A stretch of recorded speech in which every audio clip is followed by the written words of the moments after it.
లిఖిత case పోలీసులకే సవాల్ అయినా ఎక్కడ వెనక్కి తగ్గలేదు. నిరంతరం నిఘా, పక్క రాష్ట్రాల సహకారంతో మోసగాడిని వలవేసి పట్టుకున్నారు. అయితే పిల్లల విషయంలో తల్లిదండ్రులు, స్కూల్ టీచర్ల నిర్లక్ష్యమే కొంప ముంచుతోంది అంటున్నారు డీజీపీ సాంబశివరావు. పాపను మాయ మాటలతో కిడ్నాప్ చేసిన నిందితుడిపై నిర్భయ చట్టం కింద కేసు నమోదు చేస్తామని వార్నింగ్ ఇచ్చారు డీజీపీ. అటు పోలీసుల తీరును ప్రశంసించారు ఏపీ మహిళా కమిషన్ చైర్పర్సన్ నన్నప్రేని రాజకుమారి. తెలుగు రాష్ట్రాల్లో సంచలనం సృష్టించిన మైనర్ బాలిక కేసు మిస్టరీ 50 రోజుల తర్వాత వేడింది. అతి కష్టం మీద పట్టుకున్న నిందితుడు శ్రీరామ నాగేశ్వరరావుని పోలీసులు మీడియాకు చూపించారు. పోలీస్ శాఖకు సవాలుగా నిలిచిన ఈ కేసులో నిందితుడిని ఎట్టకేలకు 50 రోజుల తర్వాత పట్టుకున్నారు. శుక్రవారం కేసు వివరాల్ని ప్రకటించారు డీజీపీ సాంబశివరావు. బాలికను కిడ్నాప్ చేసిన తర్వాత ఏమాత్రం ఆధారాలు దొరక్కపోవడంతో పోలీస్ శాఖ కూడా సవాలుగా తీసుకుని ఈ కేసును ఛేదించామని వివరించారు. ఈ కేసు మాత్రం మేము దీన్ని పట్టుకొని తీరాల్సిందే, ఆ అమ్మాయిని రక్షించాల్సిందే అనేటువంటి ఒక ఉద్దేశంతో మేము ఒక నిర్ణయం తీసుకొని గత 1 వీక్ బ్యాక్, కరెక్ట్గా 1 వారం రోజుల క్రిందట మా లెవెల్లో, హైయెస్ట్ లెవెల్లో రివ్యూ చేసినప్పుడు ఇంకా ఏమేం చేయాలన్న దాని మీదట రాష్ట్ర స్థాయిలో ఉన్నటువంటి రిసోర్సెస్ అన్నీ ఉపయోగించాను దీనికి. రాష్ట్ర వ్యాప్తంగా పోలీస్ శాఖ నుంచి 14 ప్రత్యేక బృందాలను ఏర్పాటు చేశారు పోలీసులు. హైదరాబాద్, ఢిల్లీ, కాశ్మీర్, అస్సోంలలో నిందితుడి కోసం గాలింపు జరిపామన్నారు. ఎట్టకేలకు అతడిని జమ్మూ కాశ్మీర్లోని సాంబా సెక్టార్లో అదుపులోకి తీసుకోగలిగామని చెప్పారు. ఎప్పుడైతే అందరి దగ్గర ఫోన్లు తీసేసుకొని ఆ ఉమెన్ పరిచయం ఉన్న ఉమెన్ కేసు ఫోన్ ఒక్కటే వదిలిపెట్టేటప్పటికి కాల్ రావటం, ఆమెతోటి మన ఎస్పీ వాళ్ళందరూ కూడా కాన్ఫిడెన్స్లో తీసుకోవడం, చెప్పడం, ఆ టవర్ లొకేషన్ చూస్తే జమ్మూ కాశ్మీర్లో రావడం సాంబా సెక్టర్లోకి. అప్పటికప్పుడు additional DG law and order Harish Gupta గారు, ఆయన కూడా జమ్మూ కాశ్మీర్కి ఆర్డర్ కాబట్టి వారితోటి అక్కడ లోకల్ ఐజీకి చెప్పించుకోవడం, ఐజీ వెంటనే అక్కడ లోకల్ ఎస్పీ గారు 50 సార్లు మాట్లాడారు గంటలో మాట్లాడితే 2 గంటల్లో దొరికేశాడు అబ్బాయి. రాష్ట్ర వ్యాప్తంగా సంచలనం సృష్టించిన ఈ కేసును ఛేదించడం ఆనందంగా ఉందన్నారు డీజీపీ సాంబశివరావు. 46 రోజుల పాటు శ్రమించి 20 లక్షల రూపాయలు ఖర్చు చేస్తే బాలిక జాడ తెలిసిందన్నారాయన. నాగేశ్వరరావు చాలా తెలివిగా వ్యవహరించాడని, పదే ఫోన్ నెంబర్లు మార్చుతూ పాకిస్తాన్ సరిహద్దులోని సాంబా సెక్టార్కు బాలికను తీసుకెళ్లారని చెప్పాడు. అతనిపై నిర్భయ చట్టం కింద కేసు నమోదు చేసే అవకాశం ఉందన్నాయన. చాలా కఠినమైన శిక్ష విధిస్తామన్నారు డీజీపీ సాంబశివరావు. పోలీస్ డిపార్ట్మెంటు తలుచుకుంటే చేయగలిగితే ప్రతి కేసు చేయగలదు. ఎందుకు చేయట్లేదంటే మాలో కూడా కొన్ని లోపాలు ఉన్నాయి కాదంట్లా. దాని అర్థం ఏంటంటే రోజుకొకసారి ఇటువంటి ఇన్సిడెంట్ అయితే రిసోర్సెస్ మా మీద చాలా కఠినం. దాదాపు ఈ కేసులో 15 నుంచి 20 లక్షల రూపాయలు ఖర్చు పెట్టడం జరిగింది. మేము డబ్బులు కాదు అక్కడ. మాకు సంతోషం ఏంటంటే ఆ పాపను తీసుకొచ్చాం వెనక్కి, ఆయన సంతోషం అది. ఇటువంటి వాళ్ళు ఎటువంటి శిక్ష వేయాలా? అతనికి 40-45 సంవత్సరాలు. ముఖ్యమంత్రి చంద్రబాబు ప్రత్యేకంగా ఆదేశించడంతో రాష్ట్ర వ్యాప్తంగా వివిధ స్టేషన్లలో ఉన్న సిబ్బందితో టీమ్స్ ను ఏర్పాటు చేశామన్నారు. నిందితుడిని పట్టుకోవడం కోసం పోలీసులు అవిశ్రాంతంగా పనిచేశారని తెలిపారు. ఆటో డ్రైవర్ గా పనిచేసిన నాగేశ్వరరావు బాలికకు మాయమాటలు చెప్పి తీసుకువెళ్లాడని, నిందితుడికి గతంలోనూ నేర చరిత్ర ఉందన్నారు డీజీపీ సాంబశివరావు. అతని మీద స్ట్రింజెంట్ పాసిబుల్ సెక్షన్స్, ఆ అమ్మాయి నేను నా సొంతంగా వెళ్ళానని చెప్పినప్పటికీ కూడా, ఒకవేళ చెప్పినా 100% her consent is not valid. She is a minor. So that's kidnap section is there. And also we will verify whether she was assaulted. If she is assaulted, it is a lifetime punishment for him. Lifetime punishment ante మామూలుగా మనం అనుకునే 14 సంవత్సరాలు కాదు, till he has life. అటు ఈ కేసులో పోలీసులు వ్యవహరించిన తీరును అభినందించారు ఏపీ మహిళా కమిషన్ చైర్పర్సన్ నన్నపనేని రాజకుమారి. చిన్నారులకు మాయమాటలు చెప్పి తీసుకువెళ్లే వాళ్ల సంఖ్య రోజురోజుకు పెరుగుతుందని, వారిపై లైంగిక దాడులు వరుసగా జరుగుతూ ఉండటం ఆందోళన కలిగిస్తుందన్నారు నన్నపనేని.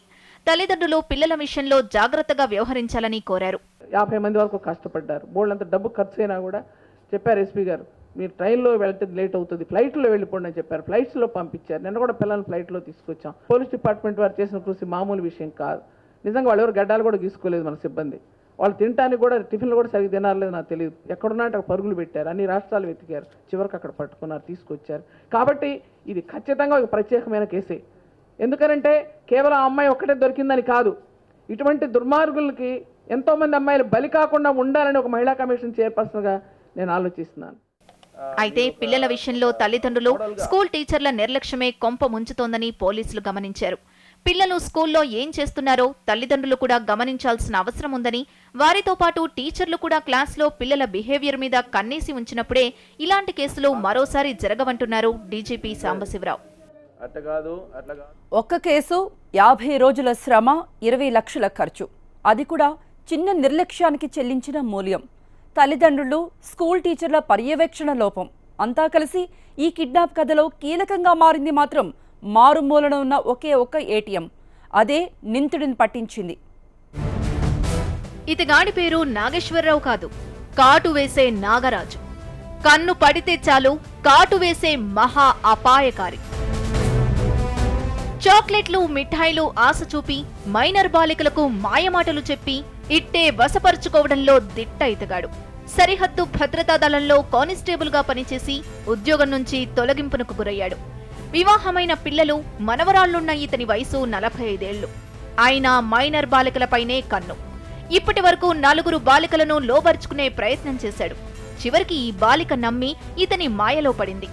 ఇంకేముంది, ఇతగాడు బాలికను గుంటూరు నుంచి రాష్ట్రం, దేశం దాటించి కాశ్మీర్ సరిహద్దులో దాచాడు.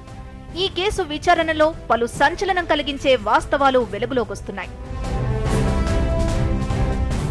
భట్టిప్రోలులో ఆటో నడుపుకుంటున్న నాగేశ్వరరావు ఇదే గ్రామానికి చెందిన 13 ఏళ్ల బాలికను మాయమాటలు చెప్పి ఏప్రిల్ 21న కిడ్నాప్ చేశాడు. సైన్యంలో పనిచేసిన అనుభవంతో ప్రతి అడుగులో జాగ్రత్త పడ్డాడు. రాష్ట్రంలో ఉంటే పట్టుకుంటారని జమ్మూ కాశ్మీర్కు బాలికను తీసుకెళ్లాడు. బీఎస్ఎఫ్ లో ఉండగా కాశ్మీర్లో ఏర్పడిన పరిచయాలతో అక్కడి ఓ ఇంట్లో బాలికనుంచాడు. మొదట మామూలుగానే తీసుకున్న పోలీసులు తర్వాత పూర్తి స్థాయిలో రంగంలోకి దిగారు. గుంటూరు నుంచి ప్రకాశం జిల్లాకు, అక్కడి నుంచి వరంగల్ మీదుగా బాలికను కాశ్మీర్కు షిఫ్ట్ చేశాడు. కేసు నమోదు చేసుకున్న పోలీసులు అప్పటి నుంచి నాగేశ్వరరావు సెల్, స్నేహితులు, భట్టిప్రోలులోని ల్యాండ్, కాయిన్ ఫోన్లపై నిఘా వేసుంచారు. అయినా రోజులు గడిచాయి. ఏ ఆధారం దొరక్కపోవడంతో వీడు సామాన్యుడు కాదు అని తేలిపోయింది పోలీసుల్లో. సైనిక నేపథ్యం ఉండడం వల్ల ఎక్కడా పట్టుబడకుండా జాగ్రత్తలు తీసుకున్నాడని పోలీసులకు తెలిసిపోయింది.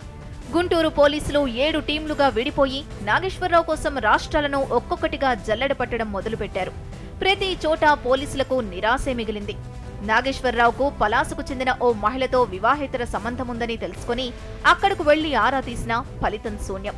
దాదాపు చేతులెత్తేసిన క్రమంలో నాగేశ్వరరావు బ్యాంక్ ఖాతా నుంచి డబ్బులు డ్రా అయినట్టు పోలీసులు గుర్తించారు. టెక్నాలజీ ఆధారంగా జమ్మూ కాశ్మీర్లోని ఏటీఎంని ఉపయోగించినట్టు పోలీసులు గుర్తించారు. అయితే జమ్మూలో వీరి పేర్లు మార్చుకుని ఫ్యాక్టరీ కార్మికులుగా జీవనం మొదలుపెట్టారు. బ్యాంక్ ఏటీఎం ఆధారంగా జమ్మూకు వెళ్లిన పోలీసులు భద్రతా అధికారుల సహకారంతో అక్కడ కూడా వెతకడం మొదలుపెట్టారు. ఈ క్రమంలో సరిహద్దు ప్రాంతాల్లోనే మైనర్ బాలికతో కలిసి నాగేశ్వరరావు ఉంటున్నాడని గుర్తించారు. కాశ్మీర్లో 2 వ్యక్తులు కొద్ది రోజులుగా ఉంటున్నారని, అందులో 45 ఏళ్ల వయసున్న వ్యక్తి ఉన్నాడన్న సమాచారంతో గాలిస్తే ఇద్దరూ ఓ పరిశ్రమలో కార్మికులుగా పనిచేస్తున్నారని తెలిసిపోయింది. వెంటనే గుంటూరు ఎస్పీ నారాయణ నాయక్ కాశ్మీర్కు వెళ్లాడు. సాంబా సెక్టార్ సమీపంలో మంగళవారం రాత్రి మైనర్ బాలికతో పాటు నాగేశ్వరరావును అదుపులోకి తీసుకున్నారు. అయితే నాగేశ్వరరావును అదుపులోకి తీసుకుంటే తాను గుంటూరుకి రానంటూ బాలిక మొండికేయడంతో పోలీసులు షాక్ తిన్నారు.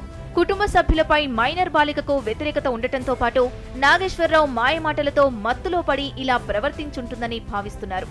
ఎట్టకేలకు బాలికకు సర్ది చెప్పి విమానంలో గుంటూరుకు తీసుకొచ్చారు పోలీసులు. మైనర్ బాలికకు మాయమాటలు చెప్పి కిడ్నాప్ చేసిన నాగేశ్వరరావును కఠినంగా శిక్షించాలని డిమాండ్ చేశారు తల్లిదండ్రులు. 46 రోజుల పాటు తాము పడిన నరకయాతన మాటలకు అందదంటని, ఇటువంటి పరిస్థితి ఏ తల్లిదండ్రులకు రావద్దంటూ కన్నీరు మున్నీరయ్యారు. తమ బిడ్డ అసలు ప్రాణాలతో బయటకు వస్తుందని అనుకోలేదంటున్న లిఖిత పేరెంట్స్తో మా ప్రతినిధి అశోక్ ఫేస్ టు ఫేస్. బాధితురాలు లిఖిత తల్లి ప్రస్తుతం మన ముందు ఉన్నారు. బిడ్డ వచ్చిన సంతోషంలో ఆవిడ ఉన్నారు. అలాగే 46 రోజులు బిడ్డకు దూరమైన బాధతో కూడా ఆమె చాలా కుంగిపోయారు. అమ్మ, మీ బాధ ఆ రోజు చూసాం. బట్టిప్రోలో మీ ఇంటి దగ్గరికి వచ్చినప్పుడు కూడా మీ కన్నీటిని చూసాం మేము. ఎట్లా ఉంది ఇప్పుడు బిడ్డ మీ ఇంటికి తిరిగి సంతోషం వచ్చింది, ఎలా ఉంది? సంతోషంగా ఉందండి. మా పాప మా దగ్గరికి అసలు రాదేమో అనుకున్నాము. చాలా సహాయం చేశారు అందరూ కూడా. వాళ్ళందరికీ ధన్యవాదాలు. నా పాప నా దగ్గరకు వచ్చింది, అదే సంతోషం అండి. ఇప్పుడు ఎలా ఉందమ్మా పాప? హాస్పిటల్లో పెట్టినట్టున్నారు. బాగానే ఉంది, మాతో బాగానే మాట్లాడుతుంది. మన ఇంటికి వెళ్ళిపోదామంటే వెళ్ళిపోదామని అంటుంది. మాలో వచ్చేసేసింది ఇంకా మా పాప. ఏం చెప్తుందమ్మా, ఏ విధంగా బలవంతం చేసి తీసుకెళ్ళాడని చెప్తుంది పాప? అదే మాయ మాటలు చెప్పి చాక్లెట్లు బిస్కెట్లు ఇవన్నీ కొనిపెట్టి తీసుకెళ్ళాడు. నన్ను అంకులు ఢిల్లీ తీసుకెళ్తానన్నాడు, అటు తీసుకెళ్తానన్నాడు అని తీసుకెళ్ళాడు. నన్ను అన్నీ చూస్తానని చెప్పి తీసుకెళ్ళాడు అని చెప్తుంది. అక్కడికి తీసుకెళ్ళిన తర్వాత ఏ విధంగా బాధలు పెట్టాడని ఏమైనా చెప్పిందమ్మా?